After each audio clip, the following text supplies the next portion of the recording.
Magandang umaga, narito na mga balita sa inyong PRTV News Break. Nagbabala sa Interior Secretary John Vic Remulla laban sa anumang destabilization efforts na posibleng isabay sa 3 araw na Iglesia ni Cristo Rally. Mensahe ng Secretary Remulla na naka-red alert ang pamahalaan, kaya't matatawag na no man's land ang Mindiola kung saan matatagpuan ang Malacanang.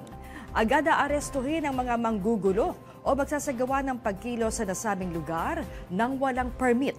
Isasagawa ang INC rally sa Linggo, November 16 hanggang sa Martes, November 18 sa Rizal Park. May bago ng commissioner ang Bureau of Internal Revenue. Ito'y matapos sa palitan ni Pangulong Ferdinand R. Marcos Jr., si Romeo Lumagi Jr.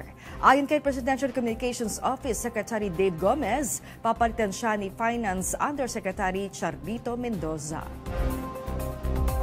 Samantala, target ng World Health Organization at ng Department of Health na magsagawa ng malawakang screening sa sakit na tuberculosis pagdating ng taong 2026.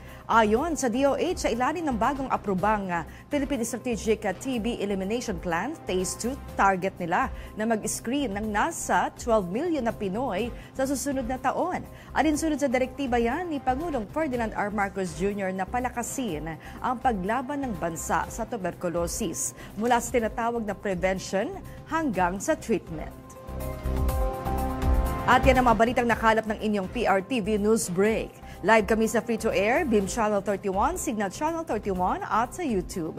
Tumutok din sa aming social media accounts sa Instagram, Facebook at TikTok sa @PRTV Prime Media. Ako po si Maan Makapagal. Magandang umaga.